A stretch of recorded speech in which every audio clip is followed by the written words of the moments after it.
नमस्कार, आप सभी दर्शकों का बहुत बहुत स्वागत। आप देख रहे हैं जस्ट टीवी। मैं हूं नेहा शुक्ला, लेकर हाजिर हूं आज की स्ट्रेट टॉक। तो पाकिस्तान और अफगानिस्तान के बीच तनाव फिर से बढ़ता हुआ नजर आ रहा है, क्योंकि दोनों देशों के बीच जो शांति वार्ता चल रही थी वो बातचीत असफल हो गई है, विफल रही है। और जिस तरीके से स्टेटमेंट आया है सामने पाकिस्तान के डिफेंस मिनिस्टर ख्वाजा आसिफ का, वो भारत को फिर से निशाना साध रहे हैं। कह रहे हैं कि काबुल जो है इस पर कंट्रोल दिल्ली का है, इसीलिए जो बातचीत है वो सफल नहीं हो पाई है, क्योंकि बार बार जो अफगानिस्तान की लीडरशिप है वो बातचीत से खुद को जो है पुल आउट कर रही है, यानी कि बार बार वो बैक फुट पे आ रहे हैं, जिससे कि कहीं ना कहीं शांति को लेकर जो बातचीत सफल होनी चाहिए थी या फिर आगे बढ़नी चाहिए थी वो नहीं हो पा रही है। कुछ सवाल और कुछ फैक्ट, पहले हम पाकिस्तान और अफगानिस्तान के साथ साथ पाकिस्तान का जियोपॉलिटिक्स का जो रोल है उससे जुड़ा हुआ हम अपने दर्शकों के सामने रखेंगे। उसके बाद समझने की कोशिश करेंगे कि पाकिस्तान की सेना की बात हो या फिर पाकिस्तान की जियोपॉलिटिक्स में इम्पोर्टेंस की बात हो, अफगानिस्तान के साथ उसका जो टेंशन चल रहा है, ये पूरा का पूरा जो सिनेरियो है ये क्या दर्शाता है कि साउथ एशिया में पाकिस्तान की भूमिका किस तरीके से या तो बदल रही है या फिर पाकिस्तान की चुनौतियां बढ़ रही हैं, इसको समझने की कोशिश करेंगे। लेकिन आइए पहले अपने टीवी स्क्रीन पर हम अपने दर्शकों के सामने रखेंगे कुछ फैक्ट्स जिसमें अफगानिस्तान और पाकिस्तान की शांति वार्ता विफल हो चुकी है, इसको हम समझने की कोशिश करेंगे। भारत को जिस तरीके से प्रॉक्सी वार का आरोपी बताया जा रहा है पाकिस्तान की तरफ से, इसको भी समझने की कोशिश करते हैं कि काबुल पर दिल्ली का जो कंट्रोल कहा जा रहा है इसके क्या मायने निकाले जाने चाहिए। कतर तुर्की की मध्यस्थता के बावजूद पाकिस्तान अफगानिस्तान में जो हालात हैं वो सुधर नहीं पा रहे हैं। मुस्लिम देशों में पैठ बनाने की कोशिश में पाकिस्तान गजा शांति समझौते पर हालांकि घरेलू मोर्चे पर ही विद्रोह का सामना करना पड़ रहा है। कहा जा रहा है कि पाकिस्तान कहीं ना कहीं उसे साथ फिलिस्तीनियों का देना चाहिए, लेकिन वो इजरायली पक्ष में खड़ा हुआ नजर आ रहा है। एक बात यह भी कि अमेरिकी राष्ट्रपति ट्रंप ने एक बार फिर से फील्ड मार्शल मुनीर की तारीफ कर दी, और ये तारीफ उन्होंने साउथ कोरिया में की है। और प्रधानमंत्री नरेंद्र मोदी की भी तारीफ करते हैं, शहबाज शरीफ की भी तारीफ करते हैं, और फिर फील्ड मार्शल को एक ज़बरदस्त फाइटर बताते हैं। बांग्लादेश में भी 20 साल के बाद पाकिस्तान के साथ संयुक्त आर्थिक आयोग की बैठक हुई है। तो पड़ोसी देशों के साथ पाकिस्तान के ये जो बनते बिगड़ते संबंध हैं इसके क्या मायने हैं, आइए स्वागत कर लेते हैं। पाकिस्तान से वरिष्ठ पत्रकार हमारे साथ जुड़ रहे हैं, जुल्किरनैन ताहिर। बहुत बहुत स्वागत करती हूँ ताहिर साहब आपका एक बार फिर से स्ट्रेट टॉक के प्लेटफॉर्म पर। जी बहुत शुक्रिया आपका फॉर हैविंग मी। जी ताहिर साहब, आपने देखा होगा कि ख्वाजा आसिफ बातचीत जैसे ही अनसक्सेसफुल रहती है भारत को ले आते हैं। क्या ये बातचीत के जो पॉइंट्स थे थोड़ा सा हमें हमारे दर्शकों तक पहुंचाएंगे? आपके पास कोई जानकारी है कि किस मुद्दे पर अफगानिस्तान के साथ पाकिस्तान की बात नहीं बन पा रही है?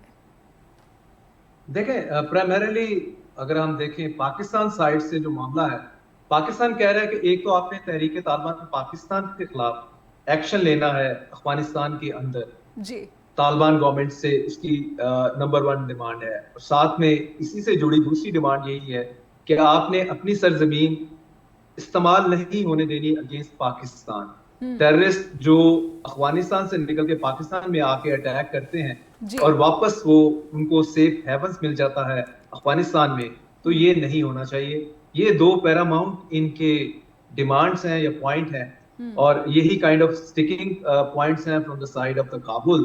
दूसरी जानिब से जो अफगानिस्तान की तरफ से बड़ी डिमांड पाकिस्तान को पेश की गई है वो ये है कि जो ड्रोन अटैक अमेरिका करता है पाकिस्तान की सॉइल को यूज करके या पाकिस्तान से एयर स्पेस से होते हुए अफगानिस्तान में वो टारगेट करता है, पाकिस्तान अपना इन्फ्लुएंस यूज करते हुए विद अमेरिका उसको रिक्वायर या एटलीस्ट अपनी जो अगेन स्पेस है वो मत यूज करने दे यूएस को।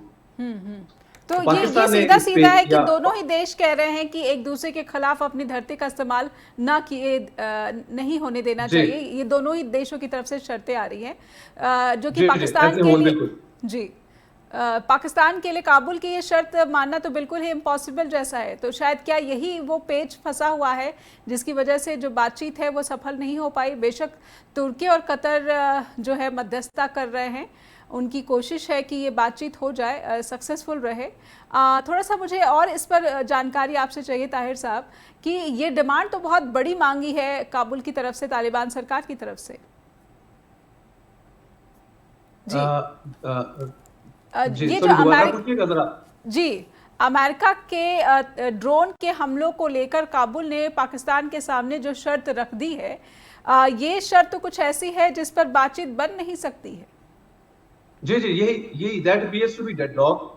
और फ्रॉम द काबुल साइड जी कि वो कह रहे हैं कि आप इस पे एग्री करें तो फिर आप उधर आ जाएं, जो आपकी डिमांड है कि हम अपनी सॉइल इस्तेमाल नहीं होने देते। और दूसरी जानब जो आज हमारे डिफेंस मिनिस्टर हैं पाकिस्तान के, ख्वाजा आसिफ, वो बड़ी स्ट्रॉन्ग लैंग्वेज उन्होंने यूज की है कि आंख निकालने की बात की है।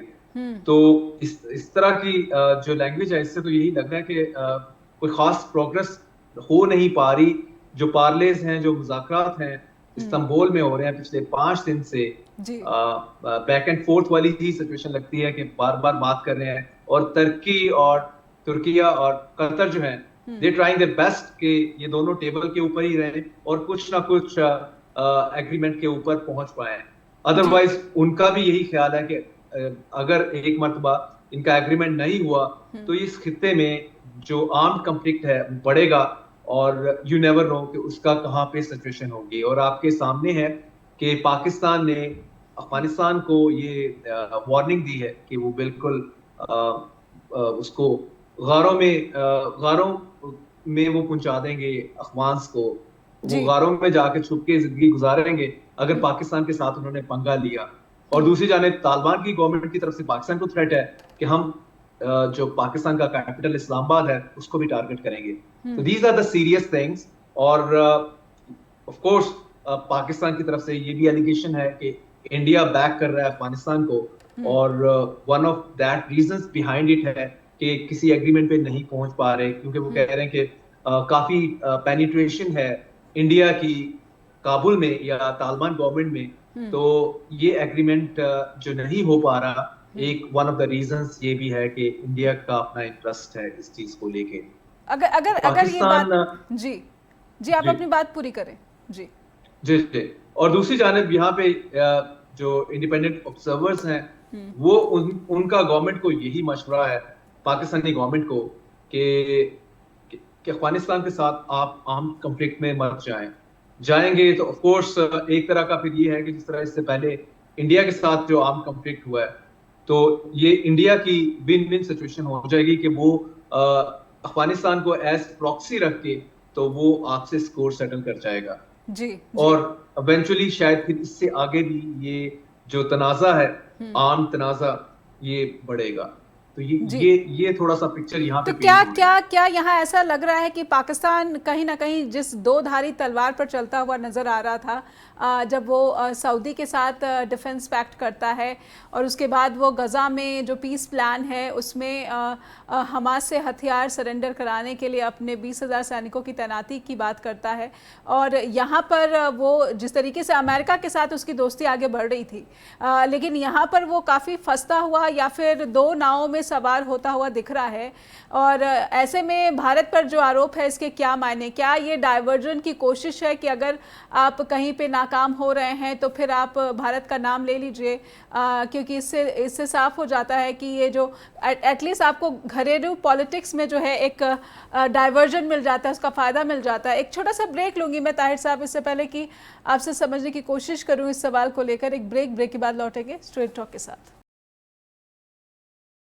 फिर से स्वागत है सभी दर्शकों का। आप देख रहे हैं स्ट्रेट टॉक। पाकिस्तान से हमारे साथ वरिष्ठ पत्रकार, सीनियर जर्नलिस्ट जुल्कर ताहिर जुड़े हुए हैं। लगातार उनसे समझने की कोशिश कर रहे हैं कि पाकिस्तान इस वक्त किस तरह की चुनौतियों का सामना कर रहा है, और उसने भारत पर एक बार फिर से प्रॉक्सी वॉर का आरोप लगाया, क्योंकि अफगानिस्तान के साथ उसकी जो बातचीत है, सीमा पर जो संघर्ष देखने को मिला था पिछले दिनों सीज़ फायर के बीच, वो बातचीत विफल रही है, सक्सेसफुल नहीं हो सकी है, और ऐसे में भारत पर फिर से आरोप लगाया है ख्वाजा आसिफ ने।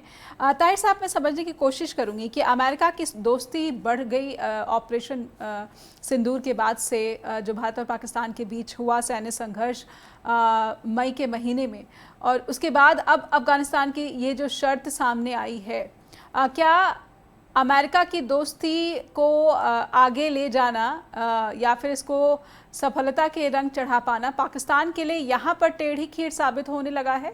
थोड़ा सा मैं इसे समझना चाहूँगी, क्योंकि एक लेटेस्ट स्टेटमेंट अमेरिकी राष्ट्रपति ट्रंप का साउथ कोरिया में आया है, जिसके बारे में मैंने अपने ओपनिंग स्टेटमेंट में स्ट्रेट टॉक के दर्शकों को बताया था कि ट्रंप कहते हैं कि मुनीर इज़ अ फाइटर, वो ज़बरदस्त फाइटर हैं। तो कहीं ना कहीं पाकिस्तानी सेना की तारीफ करते हैं, और फिर यहाँ पर अफगानिस्तान में बगराम एयरपोर्ट को लेकर जो वो स्टेटमेंट देते हैं और उस पर पाकिस्तान ये कहता है कि वो ऐसा नहीं होने देगा। भारत, अफगानिस्तान, पाकिस्तान सब एक सुर में बोलते हैं। लेकिन अब अमेरिका के ड्रोन के इस्तेमाल की जो शर्त अफगानिस्तान ने रख दी है, क्या ये पाकिस्तान की परीक्षा लेने जैसा है? देखिए, मेन चीज समझे, पाकिस्तान अगर यूएस के करीब आया है, उसमें आप अफगानिस्तान का जो एलिमेंट है उसको रूल आउट नहीं कर सकते, तालिबान की गवर्नमेंट को। एक तरह का अमेरिका या डोनाल्ड ट्रंप साहब पाकिस्तान से एक्सपेक्ट कर रहे हैं, या पाकिस्तान को वो समझते हैं कि Pakistan is a check on Taliban government जी, तो एज ए होल। तो वो पाकिस्तान उनके जो वांटेड टेररिस्ट हैं उनको पकड़ के भी यूएस को दे रहा है, और उसके अलावा इस टाइम अफगानिस्तान के साथ बहुत माहौल गर्म है, जंग की बातें हैं, एक स्मॉल टाइम आर्म कॉन्फ्लिक्ट भी हुआ है, छोटी लड़ाई भी हुई है इसमें। जी। और उसके बाद दोहा कतर में पहले टॉक्स हुई दोनों कंट्रीज के दरमियान, पाकिस्तान अफगानिस्तान, और सीज फायर चल रहा है करंटली, लेकिन वो भी फ्रेजाइल लग रहा है जिस तरह से हमें इस्तांबुल से खबरें आ रही हैं जी। तो इसलिए अमेरिका का तो बज़ाहिर यही लगता है कि पाकिस्तान को लेके वो अफगानिस्तान के मामला में अगर यूएस की लाइन को टो करता रहा तो उसके हालात अच्छे रहेंगे, अमेरिका के साथ वो फेवरेट रहेगा अमेरिका का जी। और जहां कहीं वो इसको लेके, अफगानिस्तान के मामला को लेके या तालिबान के मामला को लेके अपनी लाइन चेंज करता नजर आता है पाकिस्तान, तो शायद वो जिस तरह डोनाल्ड ट्रंप के लिए डार्लिंग है at the moment Pakistani government, तो वो डार्लिंग ना रहे, ये जो है विलन बनते ज्यादा टाइम नहीं लगता। और डोनाल्ड ट्रंप साहब के हवाले से भी उनका मर्कूरियल किस्म का हमने स्टाइल देखा है। खैर, तो ये तो इस हवाले से है अफगानिस्तान के मामला के। बाकी रह गया जहां अभी आपने उससे पहले पूछा कि फलस्तीन में 20,000 पाकिस्तानी अगर ट्रूप जाते हैं, तो अभी इधर घर में ही शोर मचना शुरू हो गया कि इसके लिए इस मैटर को आप पार्लियामेंट में लेके जाएं, वहां पे डिबेट करें, अगर पार्लियामेंट इसको एंडोर्स करती है तो फिर शायद आप जरूर भेजें जी।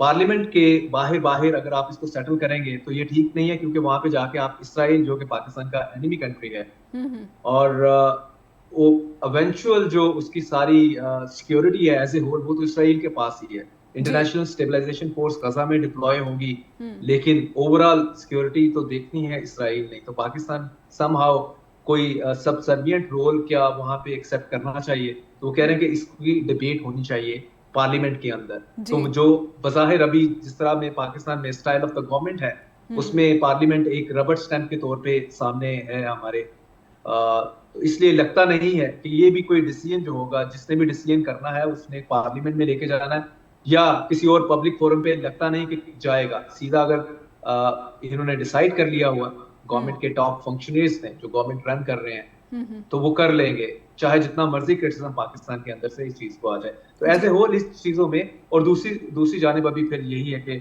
अगर ये लड़ाई होती है, जिस तरह भी आप इंडिया की बात करेंगे, इंडिया के ऊपर पाकिस्तान ब्लेम कर रहा है इस सारे सीन का, तो ऑफ कोर्स आप देखें उधर इंडिया पाकिस्तान को ब्लेम कर रहा होता है, पाकिस्तान इंडिया दोनों एक तरह के राइवल कंट्रीज हैं, तो हर चीज के हवाले से ये एक दूसरे को ही ब्लेम करते हैं, इसमें कोई बड़ी बात नहीं है। लेकिन मेन चीज देखने की अभी यही है कि क्या पाकिस्तान और अफगानिस्तान जंग में जाएंगे। जंग में जाने से ये पूरे खित्ते का जो पीस है वो डिस्टर्ब होगा, और इवेंचुअली इसमें इंडिया भी एक आइसोलेशन में नहीं रहेगा, वो भी इस खित्ते का हिस्सा है। तो इसलिए अगर तो ये मतलब इसमें पूरी एफर्ट करनी चाहिए, और इवन अगर यूएस समहाउ इसमें अपना रोल प्ले कर पाए, तो मुझे बज़ाहिर नहीं लग रहा, यूएस शायद कहीं चाहता है कि पाकिस्तान स्नब कर ले, इसको तालिबान को टेक ऑन कर ले, जिस तरह की स्ट्रॉन्ग स्टेटमेंट ख्वाजा आसिफ की तरफ से आ रही है, तो वो कुछ ऐसा ही लगता है, reflective of the mind of the US administration वाली सीन थोड़ा लगता है। अदरवाइज ठीक है, अफगानिस्तान से को लेके इस टाइम उसकी सॉइल यूज कर रहे हैं टेररिस्ट, टीटीपी कर रहा है, पाकिस्तान में टेररिस्ट अटैक हो रहे हैं, लेकिन इट डज नॉट मीन कि ये लीड करे एक eventual full fledged war between Pakistan and Afghanistan, वो ये खिता पाकिस्तान भी और अफगानिस्तान भी मुतहम्मिल नहीं हो सकते। बिल्कुल। ऐसे में ताहिर साहब, मैं ये ज़रूर समझना चाहूँगी और अपने दर्शकों तक भी ये बात ज़रूर पहुँचाना चाहूँगी कि पाकिस्तान की सरकार अफ़गानिस्तान में तालिबान सरकार को कितनी अहमियत दे रही है। एक स्टेटमेंट हम तक ये भी जानकारी पहुँची कि ख्वाजा आसिफ ने ही ये कहा है कि पूरे अफ़गानिस्तान में तालिबान सरकार का कंट्रोल नहीं है, इसीलिए जो उनकी बातचीत है, उनके साथ जो बातचीत हो रही है, इसमें कहीं ना कहीं ये कह सकते हैं कि ये एक इंक्लूसिव बातचीत, इंक्लूसिव टॉक्स नहीं है। क्या इस तरह के स्टेटमेंट ख्वाजा आसिफ ने दिए थे जिसकी वजह से बात बिगड़ गई अफगानिस्तान के साथ? नहीं, देखिए, इनके स्टेटमेंट, ख्वाजा आसिफ के स्टेटमेंट की वजह से बात नहीं बिगड़ी। वो जो कह रहे हैं कि काबुल से उनको इंस्ट्रक्शन आ रही है, कंधार से इंस्ट्रक्शन आ रही है, एक और जगह का नाम ले रहे हैं अफगानिस्तान में, 3 जगहों से वो कह रहे हैं, और फिर साथ में क्लब कर रहे हैं न्यू दिल्ली को कि उनके प्लेयर्स वहां पे बैठे हैं, तो इवेंचुअली ये चीजें इस तरफ नहीं जा रही। लेकिन पॉइंट यही देखना है, देखें 2 स्टिकिंग पॉइंट है, बड़े बड़े लेवल के स्टिकिंग पॉइंट है कि तालिबान क्या टीटीपी के खिलाफ एक्शन करेगा? तालिबान की गवर्नमेंट करेगी? लगता नहीं है। टीटीपी भी उनके साथ जो ताल्लुकात हैं वो मतलब they are kind of thick and thin. तो पाकिस्तान की पैरामाउंट डिमांड ये है। और दूसरी जानिब क्या पाकिस्तान यूएस से कहेगा कि अफगानिस्तान में ड्रोन अटैक बंद कर दे? तो ये भी पॉसिबल नजर नहीं आता। दोनों ने एक एक बड़ा मेजर पॉइंट पकड़ लिया है। इसके ऊपर एग्रीमेंट, इवेंचुअली इसके गारंटर रिक्वायर्ड हैं। क्या चाइना इसका गारंटर बनेगा, या कतर और तुर्किया, या इवन सऊदी अरेबिया? 4 कंट्रीज सामने हैं। तो अगर तो कोई गारंटी देगा इसमें, तभी एग्रीमेंट जाके ये होगा, अदरवाइज ये एग्रीमेंट नहीं होगा। सिर्फ पाकिस्तान और अफगानिस्तान की गवर्नमेंट के दरमियान ये एग्रीमेंट होना लुक्स लाइक इम्पॉसिबल, अनलेस इसमें कोई गारंटर पड़ता है और वो इसकी गारंटी दे। हो सकता है कि वो यूएस एडमिनिस्ट्रेशन की तरफ से भी कोई हो सकता है, लेकिन वो थोड़ा सा चांसेस कम है। ये 4 कंट्री का जिनका मैंने जिक्र किया, इनकी तरफ से ही कोई इनिशिएटिव होगा, तब मामला पीस की तरफ बढ़ेंगे। जी, तो ये सरकार की, शहबाज शरीफ सरकार की एक बड़ी चुनौती इस वक्त बनी हुई है अफगानिस्तान के साथ, ये जो टेंशन बढ़ गया है। तो मैं समझना ये भी चाहूँगी कि अफगानिस्तान सीमा के पास जो है पाकिस्तान की क्या स्थिति है, जो पाकिस्तान का जो वेस्टर्न बॉर्डर है, वहाँ पर जो टेंशन है वो किस तरीके की है? देखिए, टेंशन बहुत ज़्यादा बनी हुई है। लाइक पहले अभी जो ट्रेड भी चल रहा था वो भी काइंड ऑफ क्लोज है, वैसे शायद ओपन किया हो, लेकिन जो ट्रेड कह लें, या अफगानिस्तान में स्पेशली बहुत ज्यादा अफगानिस्तान बैंक कर रहा होता है, डिपेंड कर रहा होता है पाकिस्तान को लेके, चाहे वो फ्लोर आटा है, गंदम जानी है वहां पे, और बाकी राइस है, चावल है, एंड सो फोर्थ। तो बेसिक फूड आइटम का जो वहां पे जाना है वो रुका हुआ है। तो टेंशन तो बहुत ज्यादा बढ़ी हुई है। और कल को अगर आप देखेंगे अफगानिस्तान के साथ जो बॉर्डर है पाकिस्तान का, वो तकरीबन 3000 क्लोज टू 3000 किलोमीटर है। तो अगर इसमें चीजें आगे चल के खराब होती है तो ऑफ कोर्स ये एक ना खत्म होने वाली जंग का आगाज होगा। अगर Pakistan would be very wise और इन ए वे, अगर वो इसी स्टेज पे इसको इस जो अभी लड़ाई हुई है, इस लड़ाई को यहीं पे ही कहीं रोक ले, आगे ना जाने दे। जी। और दूसरी जानिब यही है कि अगर ये लड़ाई बढ़ती है तो फिर मुझे नहीं लगता कि इंडिया भी इन आइसोलेशन में होगा। हो सकता है कि कहीं ये लड़ाई बढ़ ना जाए, पाकिस्तान और इंडिया की एक दोबारा से जो है झड़प होने के चांसेस भी हो सकते हैं। जी, तो ये जो सिचुएशन इस वक्त अफगानिस्तान पाकिस्तान के बीच बनी हुई है, भारत की जो भूमिका है इस पर नज़र बनी हुई है, क्योंकि भारत पर प्रॉक्सी वॉर के तो आरोप लग रहे हैं, लेकिन जब अगर वॉर होती है, इस तरह की परिस्थिति सामने आती है कि अफगानिस्तान के खिलाफ पाकिस्तान कोई बड़ा सैन्य अभियान छेड़े, तो भारत का रुख क्या होगा? एक ब्रेक लेते हैं जुल्किरनैन जी, एक ब्रेक का वक्त हो रहा है, एक ब्रेक के लिए रुकेंगे, ब्रेक के बाद लौटेंगे स्ट्रेट टॉक के साथ। फिर से स्वागत है सभी दर्शकों का। आप देख रहे हैं स्ट्रेट टॉक। हमारे साथ वरिष्ठ पत्रकार जुल्किनैन ताहिर लगातार जुड़े हुए हैं स्ट्रेट टॉक के कार्यक्रम के साथ। जुल्किनैन जी, भारत पर जो आरोप लगा रहे हैं पाकिस्तान के रक्षा मंत्री, हालांकि पहले भी लगाते रहे हैं, लेकिन इसमें भारत का क्या फ़ायदा? क्योंकि भारत क्यों उलझेगा? अगर उसे उलझना होता तो वो सीधे सीधे पाकिस्तान से उलझ चुका है। अभी मई महीने में ही दोनों देशों के बीच सैन्य संघर्ष हुआ है, जिसे ट्रेड की धमकी कथित रूप से ट्रंप ने दी, उसके बाद रोक दिया गया। क्योंकि भारत के प्रधानमंत्री तो ये कहते हैं कि युद्ध का समय नहीं है, बातचीत से या फिर कहीं ना कहीं अगर नहीं बन रही है तो आप दूर रहिए, लेकिन वॉर की सिचुएशन में भारत नहीं जाना चाहेगा, कम से कम ऐसा लग रहा है। हालांकि धमकियां दोनों तरफ से चल रही हैं। तो आपने जो बात कही और ख्वाजा आसिफ के स्टेटमेंट पर मैं थोड़ा सा और समझना चाहती हूँ कि क्या ये एक किस्म का पाकिस्तानी सरकार का डाइवर्जन है, ताकि घरेलू मोर्चे पर जो उनसे सवाल किए जा रहे हैं वो सवाल भारत की तरफ मोड़ दिए जाए? देखें, घरेलू जो इश्यूज हैं उसको तो पाकिस्तानी गवर्नमेंट जो है वो काफी हद तक हैंडल कर चुकी है। सबसे बड़ी थ्रेट जो है वो उनको जेल में बैठे क्रिकेटर पॉलिटिशियन इमरान खान से थी जी। तो काफी हद तक उन्होंने वो थ्रेट को कंटेन कर लिया हुआ है। और जहां तक रह गया मामला इंडिया का, मई में जो एक छोटी जंग कह लें तो इंडिया और पाकिस्तान की हुई, दोनों ने अपनी अपनी साइड पे क्लेम किया कि हमने इसको विन किया है।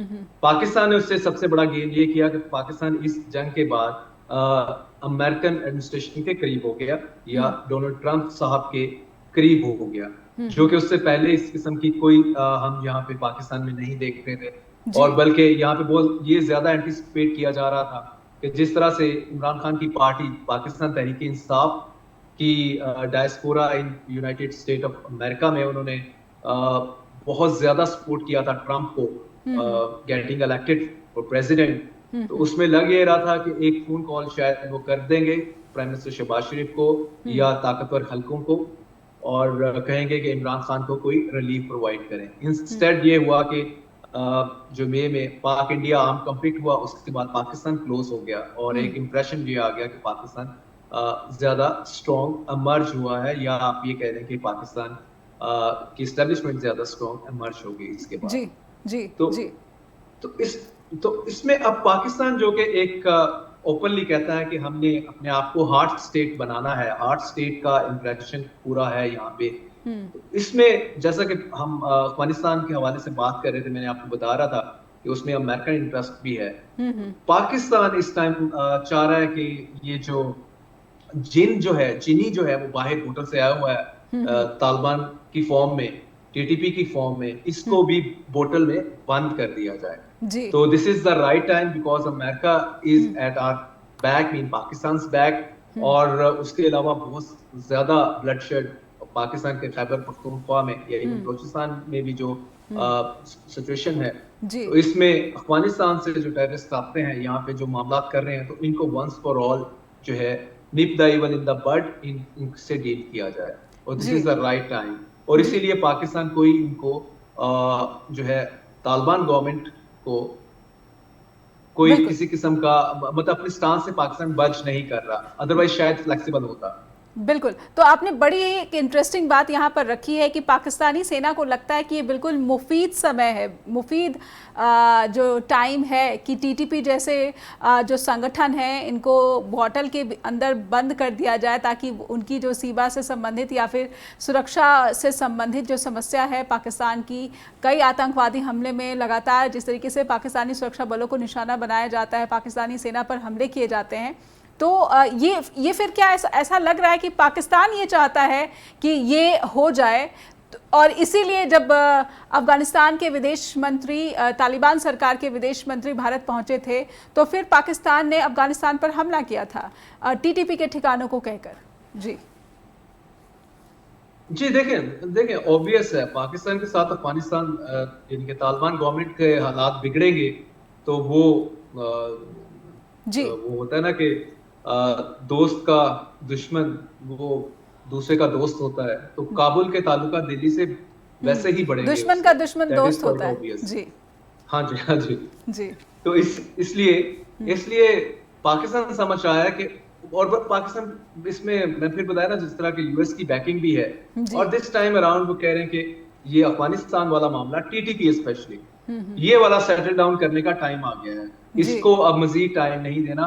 और इसलिए भी जो बार बार हार्ड स्टेट की बात होती है कि Pakistan going to be a hard state, वो यही है कि इसमें सिर्फ और सिर्फ स्टेट ताकतवर होगी, इसके अलावा किसी ग्रुप को ताकतवर नहीं होने देना। अभी इससे पहले एक बड़ा स्ट्रॉन्ग एक्शन लिया जो तहरीक लब्बैक पाकिस्तान है, टीएलपी, जो कि जी जी। बहुत स्ट्रॉन्ग ग्रुप के तौर पे रिलीजियस आउटफिट के तौर के ऊपर एमर्ज हुई थी, और अपनी चीजें वो डिक्टेट करवाते थे गवर्नमेंट से जब भी कहीं कभी वो रोड पे आते थे। दिस टाइम अराउंड गवर्नमेंट ने उनको लिटरली क्रश कर दिया है, तो काफी हद तक मैनेज बिल्कुल। ये अगर मैं कड़ियां जोड़ रही हूँ जुल्किरनैन जी, तो ये ऐसा लग रहा है कि बहुत बड़ी बैकिंग पाकिस्तान को मिल चुकी है, जिसकी वजह से पाकिस्तान एक एक करके जो है अपनी जो प्रॉब्लम्स हैं, और बड़ी बड़ी प्रॉब्लम्स है, पुरानी प्रॉब्लम्स है, बल्कि नासूर बन चुकी ये प्रॉब्लम्स है, उनको सॉल्व करने की कोशिश कर रहा है। और ये बड़ी बैकिंग क्या अमेरिका की है, और चीन खामोश बैठकर देख रहा है। अमेरिका की बैकिंग की वजह से ही टीएलपी को बैन किया गया, और अफगानिस्तान में टीटीपी कर काबुल तक जो है स्ट्राइक किया पाकिस्तानी आर्मी ने। जी जी जी बिल्कुल, जैसे कि आपके क्वेश्चन के अंदर ही इसका आंसर है कि Pakistan feeling very very confident और रादर सुपर कॉन्फिडेंट, जो कि अमेरिका की बैकिंग उसके साथ है एट द मोमेंट। और इस चीज ने और साथ में किसी किस्म का भी जो घर के अंदर भी मसाइल हैं, चाहे वो गवर्नमेंट इमरान खान की सूरत में ही is the most popular leader in Pakistan जी। इसको तो गवर्नमेंट खुद भी मानती है, लेकिन इसके बावजूद चूंकि अमेरिका की तरफ से कोई सपोर्ट नहीं आया इमरान खान के लिए, तो गवर्नमेंट इसमें भी घर में भी कॉन्फिडेंट है। और जो बाकी अपने मामलात हैं with that like Afghanistan, TTP को लेके अफगानिस्तान और बाकी जो होम ग्रोन ग्रुप से जो कि ताकत पकड़े हुए थे, अब अमेरिका की बैकिंग होने की वजह से Pakistan government feeling very confident. और देखें कि कितना कामयाब होती है इन सब को बोतल में बंद करने में। एक ब्रेक लूँगी मैं ताहिर जी। बहुत बहुत इंटरेस्टिंग जो है ये सिचुएशन लग रही है पाकिस्तान की, कि पाकिस्तान चाहता है कि बहुत ही मुफीद समय है, क्यों ना सभी प्रॉब्लम्स को जो है एक एक करके निपटा दिया जाए, ताकि पाकिस्तान जो ऐसा लगने लगा था कि आर्थिक बदहाली के साथ साथ सुरक्षा संबंधी समस्याओं से भी जकड़ रहा है। और अब खासकर भारत के साथ जो सैन्य संघर्ष हुआ और उसके बाद ट्रंप की मित्रता पाकिस्तान के साथ बढ़ने लगी है, लेकिन ये जो रणनीति है ट्रंप की, उसे पाकिस्तान में क्या 100% सपोर्ट मिल रहा है, और इसे साउथ एशिया की जियोपॉलिटिक्स से जोड़कर देखा जाए तो फिर पाकिस्तान क्या दो नावों में सवार है, क्योंकि चीन के साथ तो उसकी ऐसी दोस्ती है जिसके किस्से चीन के राष्ट्रपति भी गाते आ रहे हैं, और पाकिस्तान में जो भी प्रधानमंत्री होता है वो इसी पॉलिसी को आगे बढ़ाता हुआ नजर आता है। एक ब्रेक के बाद लौटते हैं। फिर से सभी दर्शकों का स्वागत करती हूँ। हमारे साथ जुड़े हुए हैं जुल्किरनैन ताहिर, सीनियर जर्नलिस्ट पाकिस्तान से।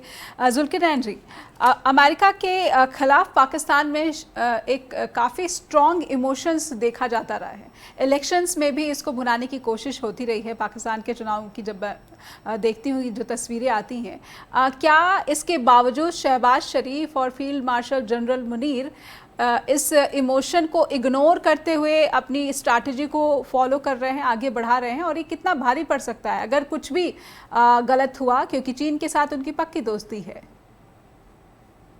देखिए इंटरेस्टिंग क्वेश्चन है आपका। फ्रैंकली स्पीकिंग, पाकिस्तान के अंदर जो जनता है वो ज्यादा मैटर नहीं करती। 2024 का इलेक्शन हमने देखा, और इस पे इंडिपेंडेंट ऑब्जर्वर्स का यही कहना है कि बहुत बड़ा क्वेश्चन मार्क है जो हुआ 2024 के इलेक्शन में। मेनली तो इसमें इमरान खान की पार्टी जीती, लेकिन जो रिजल्ट चेंज हुआ उसके बाद गवर्नमेंट शहबाज शरीफ साहब की बन गई, तो अवाम ने वोट डाला इमरान खान को। मैं ये इंडिपेंडेंट ऑब्जर्वर्स की बात कर रहा हूँ इसमें, तो ये इसमें मैं पीटीआई का सपोर्टर साउंड ना करूँ, इसलिए मैं डिस्क्लेमर दे रहा हूँ इसमें। फॉर्म 47 का अभी भी ताना मिलता है। फॉर्म 47 ये है कि जो इलेक्शन रिजल्ट कंपाइल होता है वो फॉर्म 47 पे होता है, और हर पोलिंग स्टेशन का, और जो फाइनल अनाउंसमेंट है उस पे इलेक्शन कमीशन जो है ऑफ पाकिस्तान वो फॉर्म 47 इशू करती है। तो उसमें गड़बड़ हुई, बहुत सारे क्वेश्चन रेज हुए, बहुत सारी ऑर्गेनाइजेशन ने जो कि इलेक्शन को मॉनिटर करती हैं, उन्होंने कहा कि ये इलेक्शन तो इसलिए इसलिए जो आवाम है या जनता है उनकी जो से है वो ज्यादा मैटर नहीं करती, क्योंकि वो उनकी से को किसी ने सुनना ही नहीं है। ठीक है। उनकी आवाज जो है वो घर तक ही रह जाती है, और जो फैसला साज हैं वो अपना फैसला करते हैं और उसमें वो कहते हैं कि ये फैसला है for the best interest of the country, इसका नाम लेके वो फैसला कर देते हैं। तो इसलिए घर की जो डिसेंटिंग वॉइसेस हैं या घर से जो भी कोई स्टेप लेने जा रहा है, चाहे वो डिप्लॉयमेंट ऑफ फोर्स इन गजा या बाकी मामला अमेरिका को लेके अमेरिका के साथ क्लोज या उनकी डिक्टेशन लेना या उनकी हर बात को मानना, तो पब्लिक की आवाज तो इसमें कोई नहीं सुनेगा जो फैसला साज है। इसलिए कोई प्रॉब्लम नहीं होगी पाकिस्तान को, पाकिस्तानी गवर्नमेंट को, जो भी वो फैसले कर रही है related to Taliban, related to Gaza या अमेरिका।